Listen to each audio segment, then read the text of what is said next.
Ô Marie conçue sans péché, Priez pour nous qui avons recours à vous. Dieu éternel et tout-puissant, fais-nous toujours agir pour toi d'une volonté ardente et servir ta gloire d'un cœur sans partage.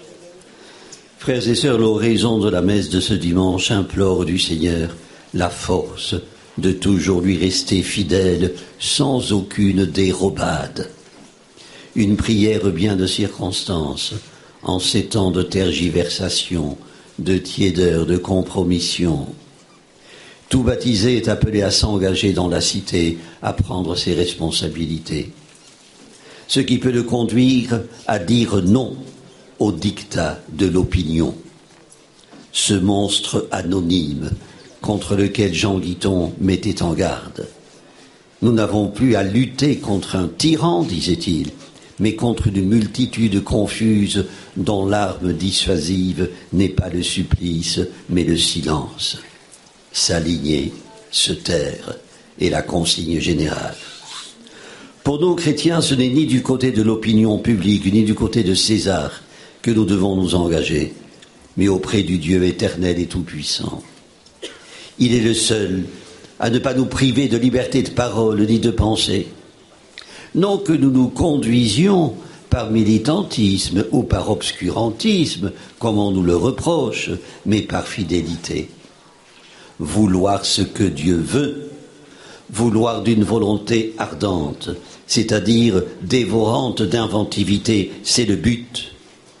Vouloir ne pas en rester au stade du désir, de l'expérience ou de l'expérimentation, mais prendre le bon cap. Comme les habitants de Thessalonique, dont Paul loue la foi active, une charité qui se donne de la peine, une espérance qui tient bon.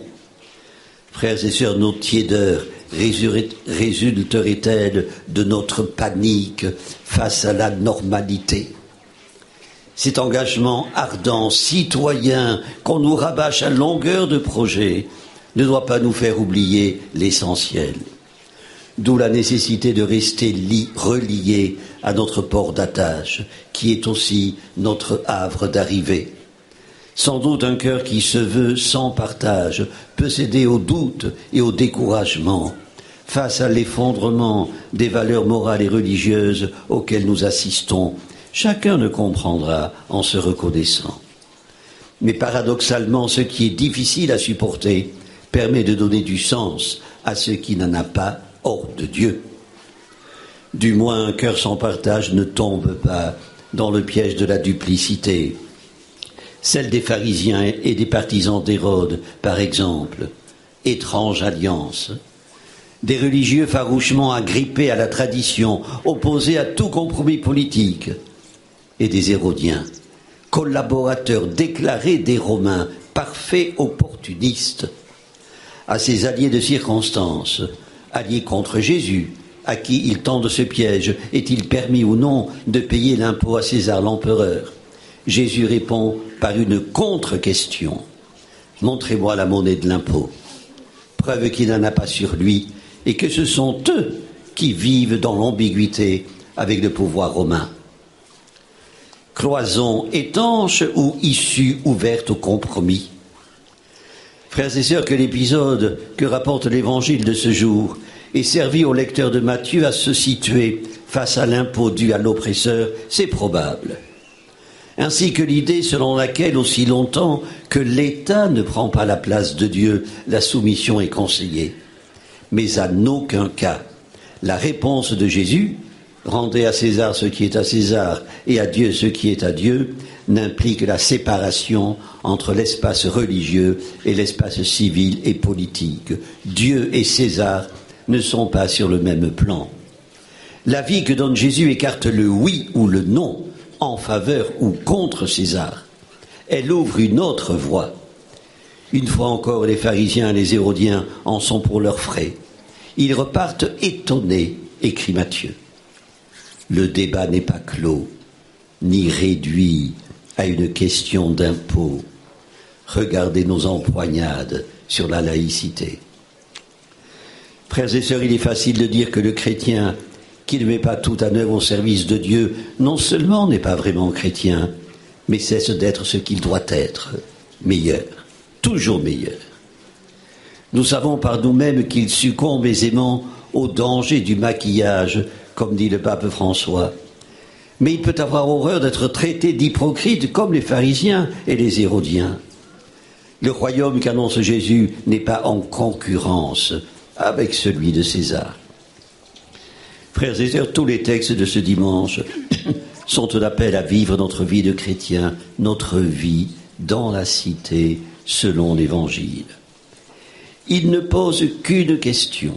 Pour nous, le Seigneur occupe-t-il la première place? Quand s'effrite, dans un monde qui croule sous les Césars, la conviction que tout risque d'être perdu quand on perd le sens de Dieu. Une volonté ardente, un cœur sans partage, ont fait de Jean-Paul II, dont nous célébrons aujourd'hui la fête, un immense témoin. À l'occasion de son premier voyage en France, en juin 80, André Fontaine, rédacteur en chef du Monde, écrivait « Jean-Paul II croit, tranquillement, sereinement, en Jésus-Christ. » Et c'est ce qui, dans ce monde qui ne sait plus à quel saint se vouer, donne à sa personnalité l'essentiel de sa force. Cette force, fruit et signe d'une volonté ardente, Jean-Paul II l'a puisée dans la prière. La prière est plus importante que la ponctualité, répondit-il un jour à un de ses collaborateurs qui lui rappelait l'horaire à respecter. Un autre témoin, Bernanos, qui en 1916, depuis le front de la Grande Guerre, écrivait « Ce que tant d'imbéciles tiennent pour des nuées creuses, la justice, l'honneur, la foi, je les tiens pour des vivants, plus vivants qu'eux. » Frères et sœurs, à son exemple, il défendait sa patrie. Rendons d'abord à Dieu ce qui est à Dieu. Le monde de César n'y perdra rien. Amen. Prions le Seigneur. Ô Seigneur Jésus, comme les disciples d'Emmaüs, nous sommes tentés par le découragement. Viens nous rejoindre et marcher avec nous. Sèche nos larmes, réchauffe nos cœurs. Relève ceux qui sont affligés. Guéris les blessés, soulage les malades. Réconforte les foyers. Donne la grâce d'une plus grande foi en ton Eucharistie. Que nous puissions sentir ton amour immense, ardent, et que nos cœurs devenus brûlants nous poussent sur les chemins par toute la terre. Proclamer ta bonne nouvelle. Jésus est ressuscité, il est vivant. Nous l'avons vu et nous vous l'annonçons. Amen. Le Seigneur soit avec vous. Et avec votre esprit. Que Dieu Tout-Puissant vous bénisse. Le Père, le Fils et le Saint-Esprit. Amen. Notre-Dame de Lourdes. Priez pour nous. Saint Jean-Paul II. Priez pour nous. Sainte Bernadette. Priez pour nous. Ô Marie conçue sans péché. Priez pour nous qui avons recours à vous.